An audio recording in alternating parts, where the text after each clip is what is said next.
24 minutes after the hour. You've heard the expression, "You've come a long way, baby." Well, women don't celebrate just yet. Listen to these sobering statistics. Poverty among women is at a record high. Some 55.3 million women have left the workforce since the recession. More than 250,000 have dropped out since May alone. Women aged 55 to 64 will carry the bulk of Obamacare's premium hikes. All of this under President Obama's watch. Yet the left wants to blame the GOP for a so-called war on women. Our next guest says we need to set the record straight. And joining us now is Carly Fiorina. She's the former CEO of Hewlett-Packard, and she's also the chairwoman of the American Conservative Union Foundation and the Unlocking Potential Project. Good morning, and thanks for joining us. Good morning, Anna. Thanks for having me. So, yes, we've come a long way, baby, right? But why is it that many Democrats, many voters, are still buying this phony war on women? Well, first of all, we know that propaganda works, and the war on women is shameless, baseless propaganda. Put another way, it's a bunch of lies. The problem is, if people don't know the facts, such as you just described to your viewers, they may be afraid. They may be fearful of that propaganda. And so what we're trying to do in the Unlocking Potential Project is really galvanize women on the ground. We've gotten out-hustled on the ground too many elections, so we need to get women prepared to be persuasive with other women. And the reality is that liberal policies are hurting this nation, and they're hurting women. Oh, and as I just mentioned, the bulk of the premium hikes for Obamacare are going to fall on the shoulders of women, yet somehow if you give women free birth control, all of a sudden they're going to vote Democrat, according to some. It just seems silly. I want you to take a look at this attack ad going on in Colorado. Let's watch this. My opponent, Congressman Gardner, led a crusade that would make birth control illegal and sponsored a bill to make abortion a felony. What do you make of this ad?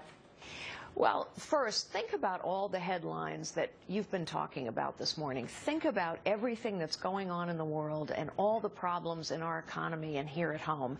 And this is the ad that Democrats are running. First of all, everything that is said in that ad is untrue.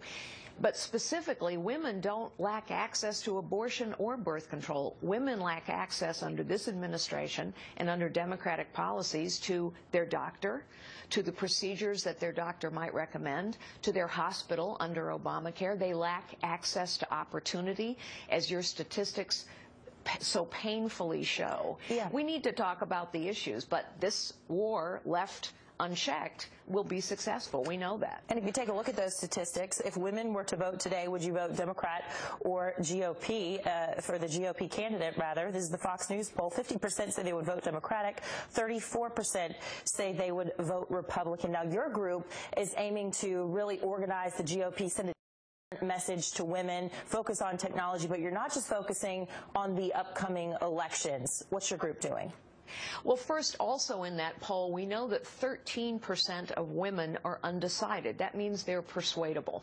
And what we're really doing is focusing on what I would call Republican-leaning women, women who mostly agree with us but may be occasional voters, or independent women, women who are open to persuasion.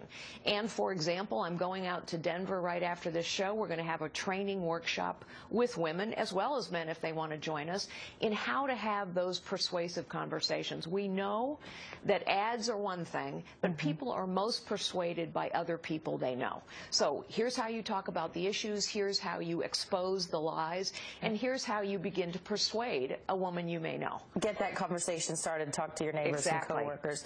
Carly Fiorina, the former CEO of Hewlett-Packard and the chairperson of the Unlocking Potential Project. We'll be looking forward to seeing what your group has to offer. Thanks for joining us today. Thank you so much, Anna, for having me. Yeah. 6:29.